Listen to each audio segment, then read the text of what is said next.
Hello friends, स्वागत है आपका अगस्त्य क्लासेस में। मैं शालुरानी। हम आज ये नया टॉपिक पढ़ेंगे, ऊतक टिश्यू। टिश्यू क्या होता है ये मैंने सेल्स में भी बताया था।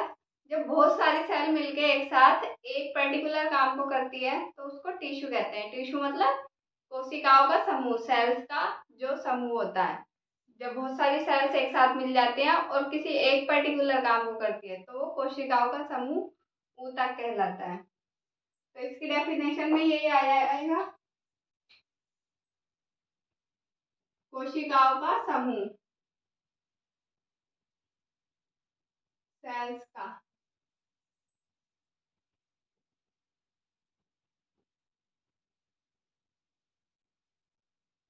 जैसे एक जैसी सेल है, वो सारी एक साथ मिलेगी और एक पर्टिकुलर काम को करेंगी। फिर दूसरी टाइप की सेल होंगी, वो एक साथ मिलके किसी दूसरे काम को करेंगी। तो ऐसी जो सेल्स का समूह मिलके जो एक काम को करता है, जो उसको ऊतक कहते हैं। अभी ऊतक शब्द किसने दिया? बाइकॉट।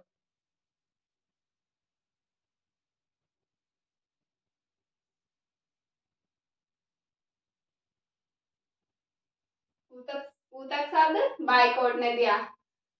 जो ऊतक होता है, इसका क्या अर्थ होता है? टिश्यू। ऊतक का अर्थ क्या होता है? ऊतक का अर्थ होता है बुनना। मतलब किसी भी चीज को, जैसे हम किसी भी चीज को बुनते हैं, बुन के बनाते हैं, तो वो धीरे धीरे बनती है, बहुत सारी चीज उसमें मिलेगी, बुन के बनेगी वो। ऐसे ही टिश्यू होते हैं, ये भी बहुत सारी सेल्स मिलके एक साथ बनती है, तो इसका अर्थ बनेगा यहाँ पे बुनना।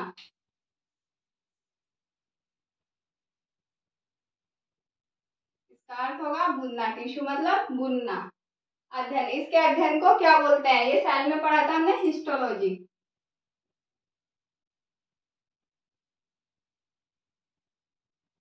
इसके अध्ययन को हिस्टोलॉजी बोलते हैं, जिसमें ऊतक के बारे में पढ़ा जाता है कि ऊतक कितने टाइप के होते हैं, फिर उसके भी कितने जो टाइप होते हैं, उसके भी अलग अलग फिर टाइप होते हैं। तो उसका पूरे का जो अध्ययन करेंगे हम, उसको हिस्टोलॉजी कहेंगे। वो हिस्टोलॉजी के अंतर्गत आएगा। Father of histology, father of histology Marcello, Marcello Malpighi. ये फादर ऑफ हिस्टोलॉजी कहलाते हैं, मार्केला और मारपीगी। अब जो ऊतक होते हैं, ये सेल से बनते हैं। ये हमने पहले समझ लिया था, एक बार तो दोबारा देखते हैं इसको। जैसे बहुत सारी सेल मिलेगी, उससे क्या बनेगा? टिश्यू, ऊतक। जब टिश्यू मिल जाएगा तो वो एक पर्टिकुलर अंग का निर्माण करेगा, ऑर्गन। ऑर्गन से एक अंग बन गया, फिर बहुत सारे अलग अलग अंग बनेंगे, उन सब अंगों को एक साथ बोलेंगे अंग तंत्र, ऑर्गन सिस्टम।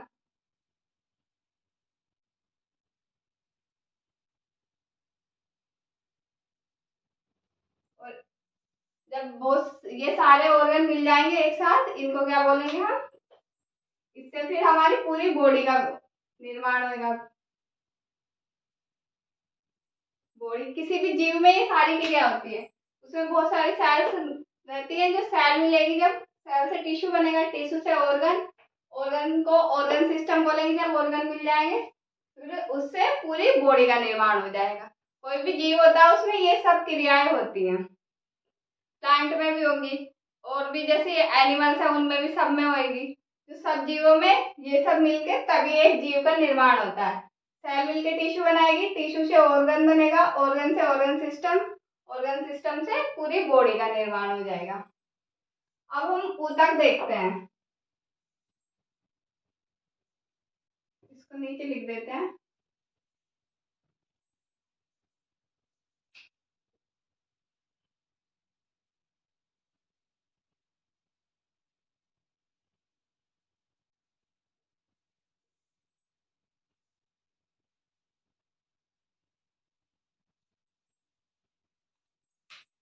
जो टिश्यू होते हैं वो कितने टाइप के होते हैं?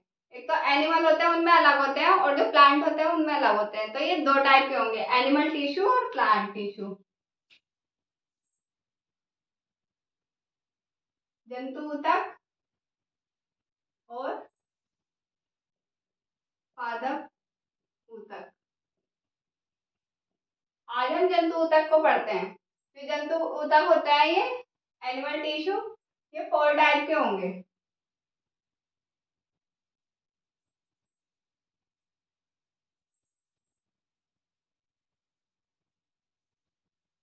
एक तंत्रिका ऊतक, तंत्रिका ऊतक।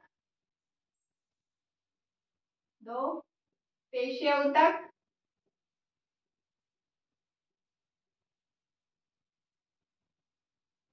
3 संयोजी ऊतक।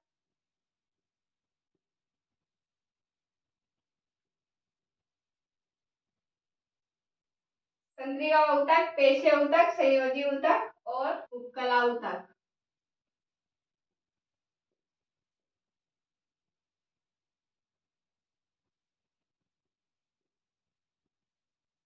जो एनिमल टिश्यू होते हैं ये 4 टाइप के होंगे। पहले तो टिश्यू को देखते हैं। टिश्यू 2 टाइप के होंगे, एनिमल टिश्यू और प्लांट टिश्यू। प्लांट टिश्यू को अलग से पढ़ेंगे, पहले एनिमल टिश्यू को देखते हैं। एनिमल टिश्यू 4 टाइप के होंगे। तंत्रिका ऊतक, नर्व टिश्यू, पेशीय ऊतक ये मसल्स में होता है। संयोजी ऊतक ये जोड़ता है, जो हड्डी को जोड़ेगा या मसल्स को जोड़ेगा, ये संयोजी ऊतक। और 4th उपकला ऊतक। अब इनके भी अलग अलग टाइप है। जो न्यूरॉन टिश्यू है ये तो एक ही होता है, इसका कोई टाइप नहीं है। पेशीय टिश्यू, जो पेशीय टिश्यू होते हैं ये 3 टाइप के होते हैं अलग अलग। एक रेखीय, रेखीय या इसको ऐच्छिक भी बोलते हैं।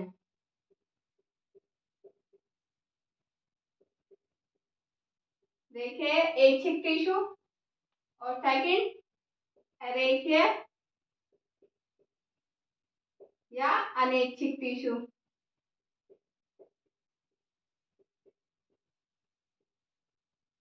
रेखीय पेशीय टिश्यू या ऐच्छिक पेशीय टिश्यू, अरेखीय पेशीय टिश्यू या अनैच्छिक पेशीय टिश्यू, और थर्ड है हृदय पेशीय टिश्यू।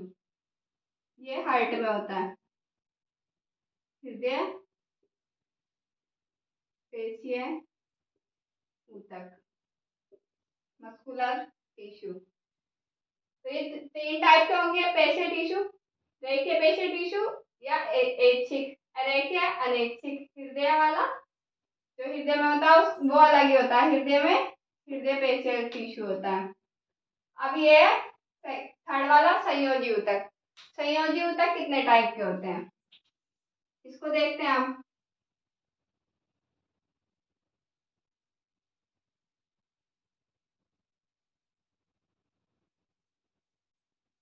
संयोजी ऊतक ये कितने टाइप के होंगे?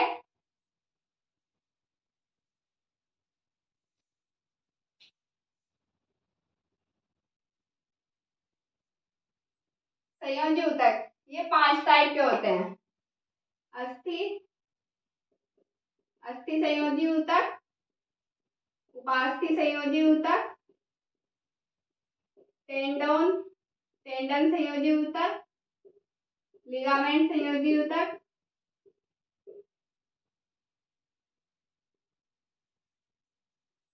अस्थि, उपास्थि, टेंडन, लिगामेंट, सरल, सरल संयोजी ऊतक। संयोजी ऊतक 5 टाइप का होता है। अस्थि संयोजी ऊतक, उपास्थि संयोजी ऊतक, टेंडन संयोजी ऊतक, लिगामेंट संयोजी ऊतक और सरल संयोजी ऊतक। अब ये 4th उपकला ऊतक, इसको देखते हैं।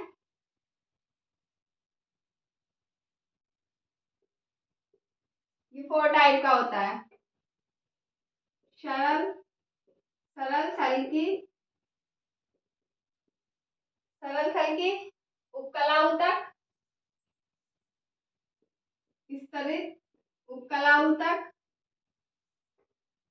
घनाकार उपकला ऊतक और स्तंभाकार, स्तंभाकार उपकला ऊतक। ये उपकला ऊतक 4 टाइप का होगा। इसको एक बार फिर से देख लेते हैं। टिश्यू ऊतक 2 टाइप के होंगे, एनिमल टिश्यू और प्लांट टिश्यू। प्लांट टिश्यू को बाद में पढ़ेंगे, पहले एनिमल टिश्यू को देख लेते हैं। एनिमल टिश्यू में ये 4 टाइप का होता है। तंत्रिका ऊतक, पेशीय ऊतक, संयोजी ऊतक, उपकला ऊतक। Nerve tissue, muscular tissue, connective tissue और एपिथेलियम टिश्यू। अब जो ये नर्व टिश्यू होता है इसका कोई भी टाइप नहीं होता, ये सिर्फ ब्रेन में होता है और इसका कोई अलग से टाइप नहीं होता। ये पेशीय टिश्यू है, मस्कुलर टिश्यू, इसके 3 टाइप है, रेखीय, अरेखीय और हृदय। रेखीय को ऐच्छिक और अरेखीय को अनैच्छिक भी बोलते हैं। संयोजी कनेक्टिव टिश्यू को ये 5 टाइप है, अस्थि, उपास्थि, टेंडोन, लिगामेंट और तरल संयोजी ऊतक। ये सब 5 टाइप के संयोजी ऊतक है। उपकला, उपकला ऊतक ही 4 टाइप का है, सरल सलिकित, स्तरित, घनाकार और स्तंभाकार। अब हम इनको आगे डिटेल में देखते हैं। जो ऊतक थे, ऊतक के प्रकार में जंतु के टाइप, ये तंत्रिका ऊतक, पेशीय ऊतक और संयोजी ऊतक, ये 3 लिखे हुए हैं। एक और है, उसको नेक्स्ट स्लाइड में करेंगे। तो तंत्रिका ऊतक होता है, ये ब्रेन में होता है। ये जो न्यूरॉन सेल होती है उनसे मिलकर तंत्रिका ऊतक बनता है। तो इसको देखते हैं, ये स्थान मतलब कहाँ होता है, ब्रेन और रीढ़ की हड्डी में।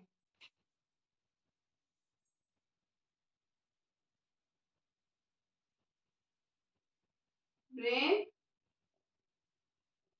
रीढ़ की हड्डी, ब्रेन और रीढ़ की हड्डी में होता है। इसका निर्माण किससे होता है, इसका जो न्यूरॉन सेल होती है उनसे इसका निर्माण होता है। बहुत सारी न्यूरॉन सेल मिलकर इसका निर्माण करेगी। न्यूरॉन सेल यूनिट क्या है इसकी यूनिट भी किससे बन रहा है, न्यूरॉन सेल से बन रहा है। इसका मतलब इसकी यूनिट भी न्यूरॉन सेल होगी। न्यूरॉन सेल कार्य, इसका कार्य क्या है, जो संदेश होते हैं उनको बॉडी से ब्रेन तक पहुंचाएगा या ब्रेन से बॉडी तक पहुंचाएगा। तो इसका कार्य क्या है, संवेदनाओं को ब्रेन तक पहुंचाना, संवेदनाओं का परिवहन।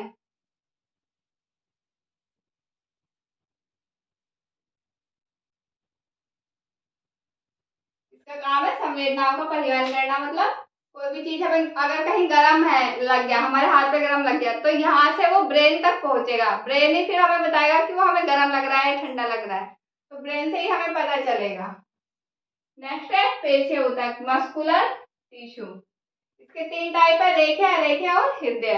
रेखीय इसको ऐच्छिक और कंकाल पेशीय ऊतक भी बोलते हैं। इनका आकार कैसा होता है, ये लंबी होती है। रेखीय शब्द से ही हम समझ सकते हैं, रेखीय मतलब ऐसे रेखा में एक तरफ, तो ये लंबी होती है और मोटी होती है। स्थान ये होती कहाँ पे, हमारी जो पूरी बॉडी है उसमें सबसे लंबी जो बोन्स है कहाँ होती है, जहाँ पे बोन्स होगी वहीं पे लंबी वो मसल्स होंगी। तो जो हाथ की और पैर की बोन्स होती हैं वो सबसे लंबी होती हैं। तो जहाँ की बोन्स लंबी है वहीं पे मसल लंबी है। तो स्थान मतलब हाथ और पैर में, हाथ पैर, हाथ पैर में रेखीय पेशियां होती हैं। थकान, आपने देखा होगा कभी कभी थकान हो जाती है, तो वो थकान किसकी वजह से होती है, जो हमारी मसल्स होती हैं उनमें ज्यादा काम कर लेने से लैक्टिक एसिड बन जाता है। उस लैक्टिक एसिड की वजह से हमें थकान महसूस होती है। तो कई बार बोला जाता है कि गर्म पानी से सिकाई कर लो तो वो लैक्टिक एसिड खत्म हो जाता है, धीरे धीरे उससे आराम लगता है।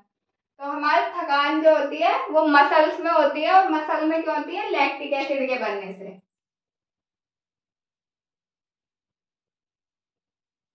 लैक्टिक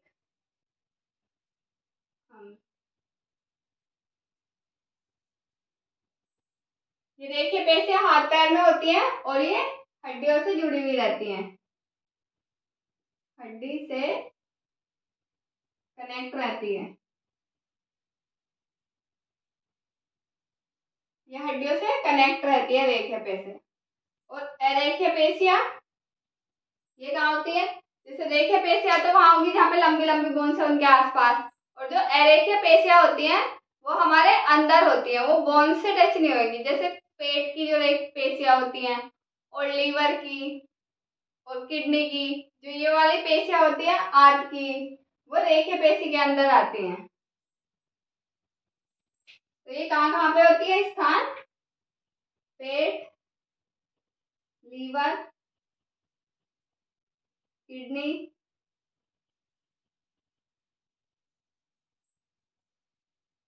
लंग्स,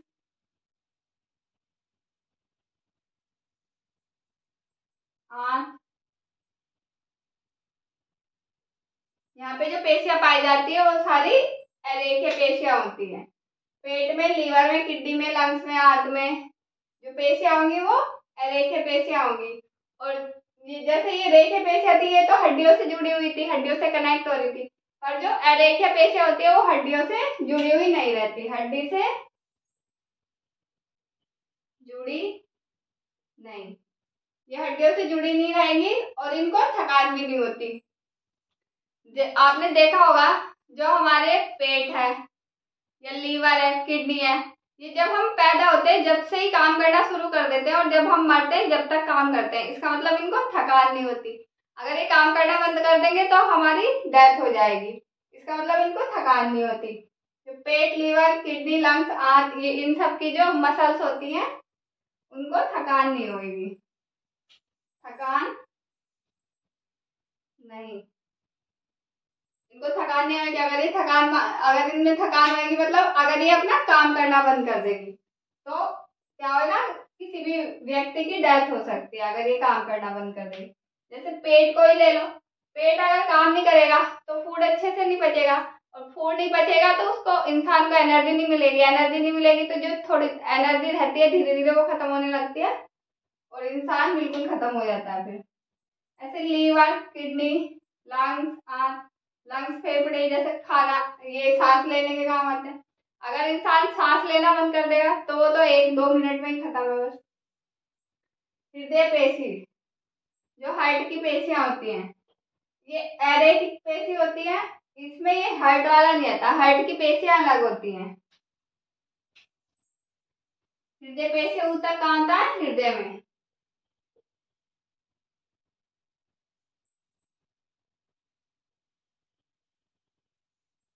जो हृदय की पेशियां होती हैं उनकी जो सेल होती है हार्ट की, वो सब मिलकर ऊतक बनाती हैं और वे ऊतक कहाँ होते हैं? हार्ट में होते हैं। अब हम नेक्स्ट देखते हैं संयोजी ऊतक। संयोजी मतलब कनेक्टिव, जो किसी ना किसी चीज को जोड़ रहे हो, ये जोड़ने का काम करते हैं। जो संयोजी ऊतक है इनकी मात्रा हमारी बॉडी में सबसे ज्यादा होगी, तो ये मात्रा सबसे अधिक।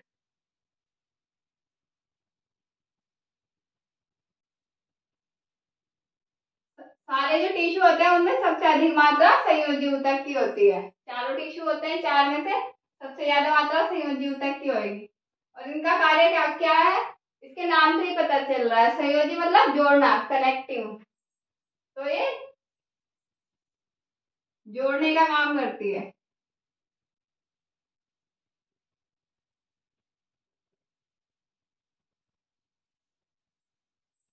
जोड़ने का कार्य कर रही है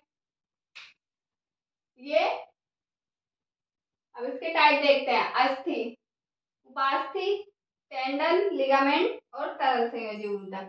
अस्थि मतलब जो हमारी बोन्स होती है, पूरी बॉडी बॉडी में 206 बोन्स होती हैं, तो वो 206 बोन्स होती है वो सब अस्थि के अंदर आएंगी। अस्थि का क्या कार्य है? हमारी जो बॉडी है उसको संरचना प्रदान करना और आधार प्रदान करना।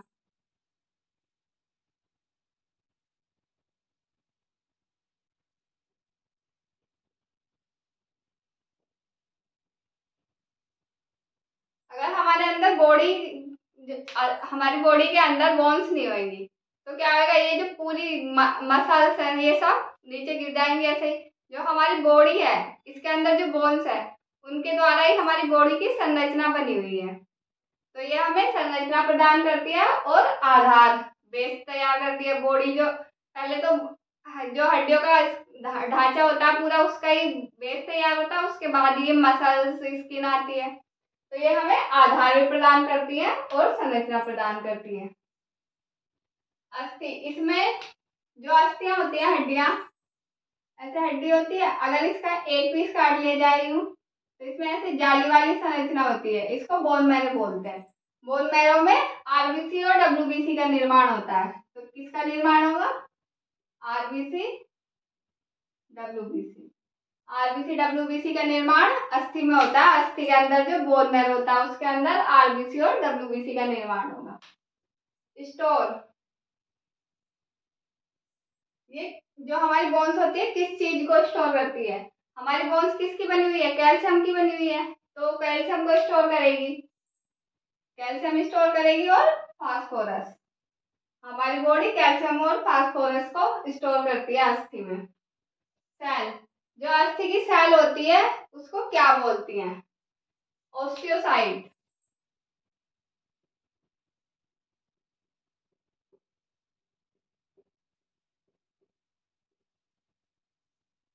जो अस्थि बनी हुई होती है वो ऑस्टियोसाइट सेल की बनी हुई होती है। जो ऑस्टियोसाइट सेल होती है वो बहुत सारी सेल मिलके अस्थि का निर्माण करती हैं और ये हार्ड होती है।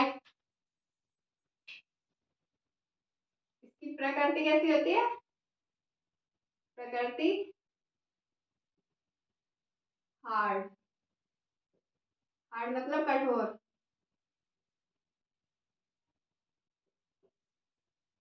कठोर होती है ये। अब इसका सेकंड पॉइंट देखते हैं, उपास्थि। जो अस्थि होती है, अस्थि तो हार्ड होती है और उपास्थि होती है जो वो नरम होती है। हड्डियों की जैसी होती है पर वो थोड़ी नरम होती है। तो अवस्था मतलब ये कैसी होती है? नरम। उपास्थि नरम होती है और इनका क्या कार्य होता है? जैसे हमारी ये बोन्स होती है, ये कोहनी में या कंधे पे या नीचे घुटनों में जहाँ पे भी होती है वहां पे उपास्थि भी होती है। जहाँ जहाँ पे ये जॉइंट होते हैं वहां पे उपास्थि होती है। तो ये चिकनी सतह प्रदान करती है गति के लिए। चिकनी सतह प्रदान करना, गति के लिए चिकनी सतह प्रदान करते हैं।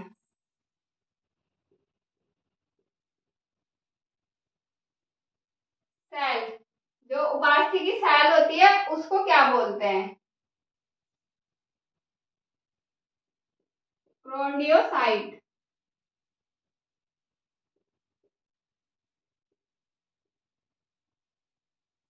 उपास्थि की सेल जो होती है उसको क्रोंडियोसाइट बोलते हैं। मतलब बहुत सारी कॉन्ड्रियोसाइट मिलकर उपास्थि का निर्माण करते हैं।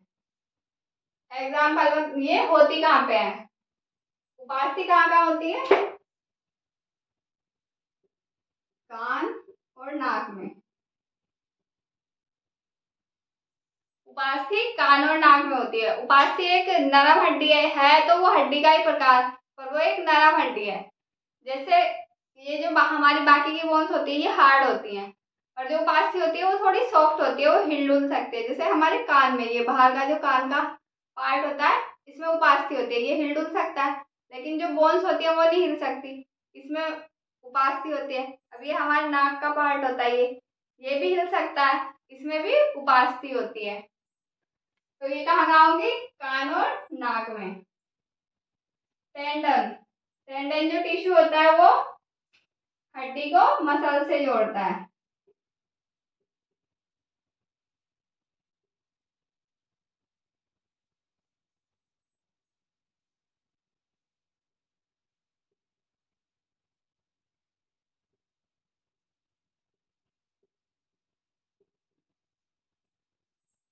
टेंडन टिश्यू हड्डी को पेशी से जोड़ता है, मसल से, और लिगामेंट हड्डी को हड्डी से जोड़ता है, बोन्स को बोन्स से। हड्डी को हड्डी से जोड़ता है। चार हो गए, अस्थि, उपास्थि, टेंडन, लिगामेंट। अब फिफ्थ है तरल संयोजी ऊतक। ये तरल संयोजी ऊतक जो होता है ये हमारे ब्लड में होता है। जो ब्लड का तरल भाग होता है उसमें तरल संयोजी ऊतक होता है और इनमें ही सेल्स तैरती रहती है। तरल संयोजी ऊतक में जो आरबीसी डब्ल्यूबीसी सेल्स होती है वो इसमें ही तैरती रहती है। तो ये तरल संयोजी ऊतक रक्त में होता है। रक्त में किसमें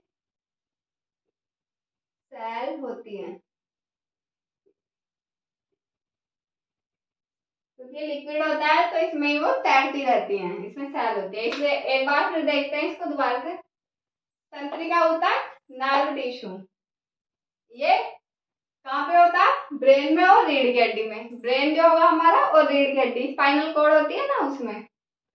इसका निर्माण न्यूरॉन सेल से होता है, क्योंकि ये ब्रेन में होता है। ब्रेन न्यूरॉन सेल से मिलकर बना हुआ है, और इसकी फिर यूनिट भी न्यूरॉन सेल होगी, क्योंकि ये न्यूरॉन सेल से ही बन रहा है। इसका कार्य क्या है? संवेदनाओं का ट्रांसपोर्ट करना। संवेदनाएं जो होती है उसको ब्रेन से बॉडी तक ले जाना, बॉडी से ब्रेन तक ले जाना। पेशीय ऊतक, मस्कुलर टिश्यू, ये 3 टाइप के होते हैं। रेखीय, ऐच्छिक या कंकाल पेशी टिश्यू। आकार, ये लंबे और मोटे होते हैं। स्थान, हाथ पैर में, ये हड्डियों से जुड़े हुए रहते हैं। जो हाथ पैर की हड्डियां होती हैं, वहां की जो मसल्स होती है, जो वहां पे होते हैं मसल्स में।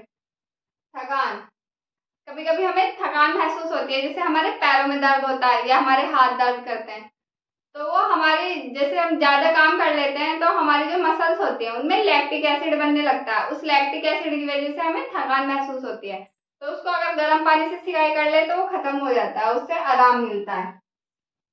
अरेखित, अनैच्छिक पेशीय ऊतक, स्थानीय कहाँ होता है?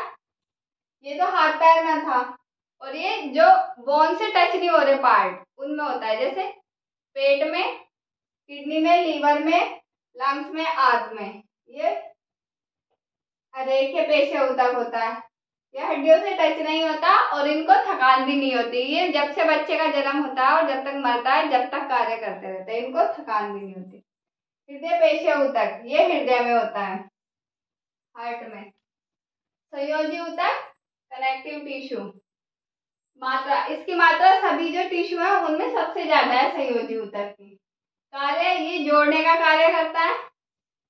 ये 5 टाइप का होता है: अस्थि, उपास्थि, टेंडन, लिगामेंट और तरल संयोजी ऊतक। अस्थि मतलब हमारी सारी जो बोन से 206 हैं वो सब इसमें आएंगी। ये संरचना और आधार प्रदान करता है बॉडी को। इसका निर्माण, निर्माण मतलब अस्थि में किसका निर्माण हो रहा है, तो उसमें जो आरबीसी और डब्ल्यूबीसी का निर्माण होता है। बोन मैरो होता है ना उस अस्थि में, उसमें बोन मैरो में आरबीसी और डब्ल्यूबीसी का निर्माण होता है। और अस्थि स्टोर किसको करते हैं? कैल्शियम और फास्फोरस को, क्योंकि हड्डियां कैल्शियम और फास्फोरस से मिलकर बनी है, तो इसको ये स्टोर करती है। इसकी प्रकृति कैसी होती है? हार्ड, कठोर। हड्डियां कठोर होती है ना, तो इसकी प्रकृति कठोर होगी। अब हड्डियां कौन सी सेल से बनी हुई होती है? ऑस्टियोसाइट। जो ऑस्टियोसाइट सेल होती है उनसे मिलकर हमारी बोन्स बनती है। उपास्थि, ये नरम हड्डी होती है। कार्य, चिकनी सतह प्रदान करना। सेल, इसकी कौन सी सेल से बनती है उपास्थि? प्रोंडियोसाइट से। ये कहाँ होती है? कान और नाक में।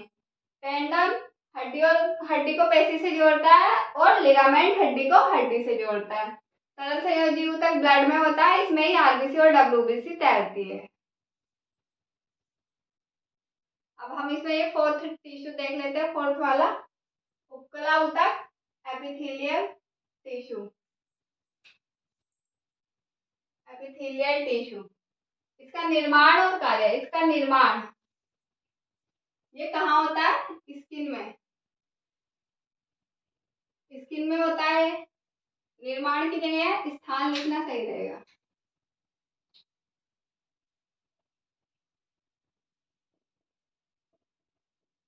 स्थान स्किन में होता है, और इसका कार्य क्या है?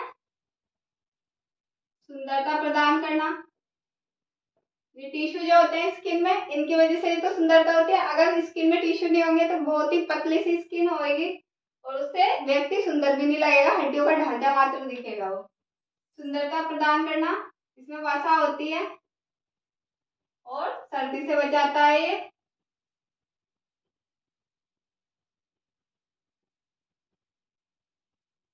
सर्दी से बचाने का काम करता है। होता कहाँ पे है ये? जैसे चेहरे में, स्किन में, ऊंट का जो कुबड़ रहता है उसमें, और पेट में।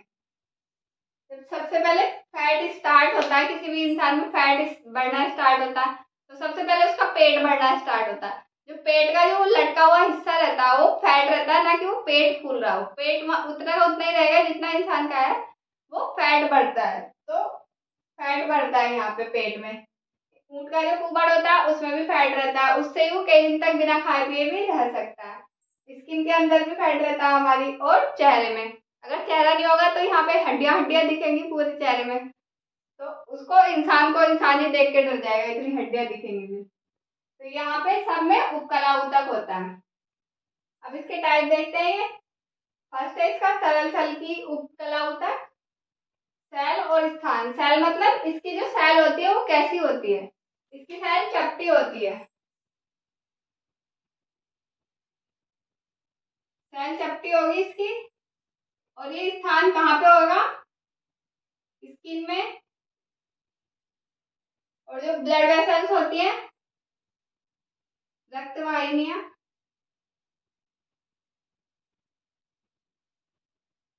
फेफड़े और ग्रास नली,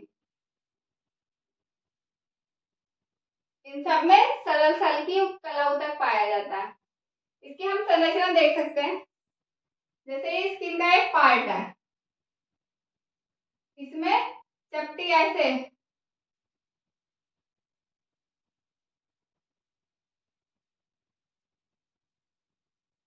ऐसे बहुत सारी सेल्स होती हैं। इनका जो केंद्रक होता है वो भी चपटा होता है, इनमें बीच में केंद्रक होता है।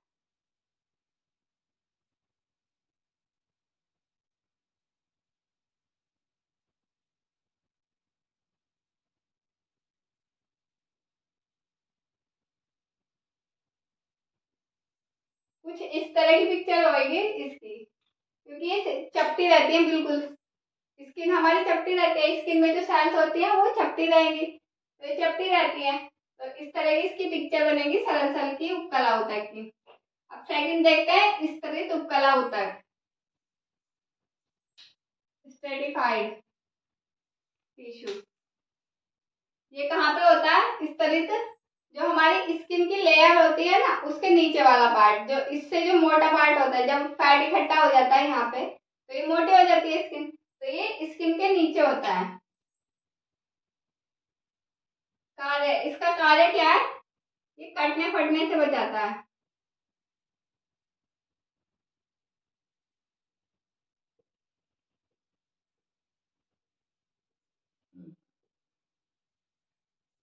कटने फटने से बचाएगा। जैसे स्किन है हमारी, हाथ की स्किन है ऐसे यहाँ पे, इसके नीचे अगर फैट इकट्ठा हो जाएगा तो ये हाथ की स्किन मोटी हो जाएगी। तो अगर इस पे कट लगेगा तो वो ब्लड वेसल्स तक नहीं जा पाएगा, तो इसलिए वो ब्लड वेसल्स को कटने से बचाएगा, तो वो कटने फटने से बचाने का काम करेगा स्तरित उपकला ऊतक। स्तरित उपकला ऊतक कैसा होगा,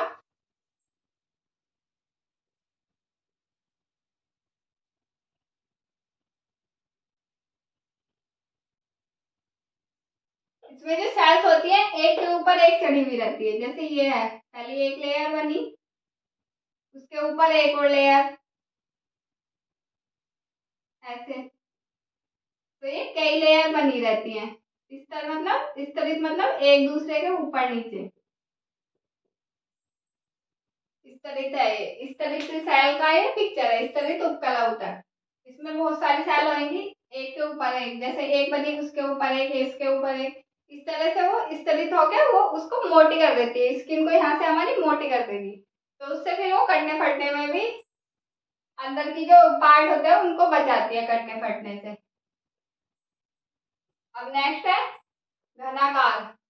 घनाकार मतलब इसमें जो सेल्स होती है वो घर के आकार की होती है, क्यूबॉइड शेप की। स्थान, ये लाल ग्रंथि, किडनी, जो हमारी लाल ग्रंथि होती है टंग में उनमें, किडनी में, और मेल और फीमेल में जो टेस्टिस और ओवरी होती है, टेस्टिस ओवरी। लाल ग्रंथि, किडनी, टेस्टिस और ओवरी, इनमें क्यूबॉइड शेप की टिश्यू होती हैं। इनका कार्य क्या होता है? एक तो ये अवशोषण करती हैं और स्त्राव करती हैं। जो ग्लैंड होती है उनसे कुछ ना कुछ एंजाइम वगैरह निकलते हैं स्त्राव करना, तो ये स्त्राव और अवशोषण का काम करती है। स्त्राव, इनकी पिक्चर कैसी होती है? बिल्कुल घनाकार शेप की होती है। इसमें सेल जो होती है वो बिल्कुल घनाकार शेप की होती है।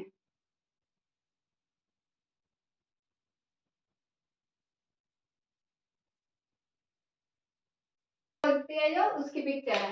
घनाकार सेल में इस तरह की पिक्चर होगी। जो सेल होगी वो घनाकार शेप की होगी। ये कहाँ कहाँ मिलेंगी? लाल ग्रंथि, किडनी, टेस्टिस और ओवरी में। और इनका क्या कार्य है? स्त्राव, मतलब किसी भी चीज का स्त्राव करना और अवशोषण करना। जो जैसे भोजन में मिलते हैं, भोजन में जो फूड इंग्रेडिएंट्स होते हैं उनको भी अवशोषित करते हैं वो, तो वहां भी अवशोषण होएगा। तो ये घनाकार टिश्यू का ये कार्य हो गया। अब स्तंभाकार, जो स्तंभाकार सेल होती हैं वो कहाँ पे होती हैं? आकृति और स्थान। इनकी आकृति कैसी होती है? स्तंभाकार, लंबी, ऐसे लंबी होगी ये सेल। ऐसे जैसे बहुत सारी सेल मिलती है फिर टिश्यू बना लेंगी, इस तरह से लंबी सेल होगी। और ये मिलती कहाँ पे है? अमाशय और छोटी आंत में। ये अमाशय और छोटी आंत में मिलेगी। इसको एक बार फिर से देख लेते हैं। उपकला, ऊतक, ये 4 टाइप के होते हैं। पहले इसको देख लेते हैं। स्किन में मिलता है और इसका कार्य क्या है? सुंदरता प्रदान करना, वसा फैट इकट्ठा होता है और सर्दी से बचाता है। इस चेहरे में, स्किन में, ऊँट के कुबड़ में और पेट में अधिकतर ये इन जगह पे देखने को ज्यादा मिलती है। सरल सेल की उपकला ऊतक, ये चपटी होती है। इसकी सेल जो होती है वो चपटी होती है। और ये कहाँ पे मिलती है? स्किन में, रक्त वाहिनियां, ब्लड वेसल्स में, फेफड़े में और ग्रास नली में, इसोफेगस में। सेकंड, स्तरित उपकला ऊतक, ये कहाँ मिलती है? स्किन के नीचे वाली जो लेयर होती है उसमें। कार्य, ये कटने फटने से बचाने का काम करती है। इसमें जो सेल्स होती है एक दूसरे के ऊपर होती है, इसलिए इसको स्तरित बोलते हैं। घनाकार, इसमें घनाकार सेल होती है इसलिए इसको घनाकार उपकला ऊतक बोलते हैं। ये कहाँ मिलती है? लाल ग्रंथि, किडनी, टेस्टिस और ओवरी में।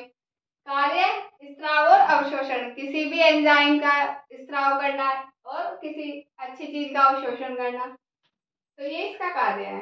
फोर्थ है इसमें स्तंभाकार, इसमें जो सेल्स होती है वो स्तंभ के आकार होती है, लंबी लंबी। आकृति लंबी। स्थान कहाँ पे मिलती है? अमाशय और छोटी आंत में। अमाशय और छोटी आंत में स्तंभाकार उपकला ऊतक मिलेगा।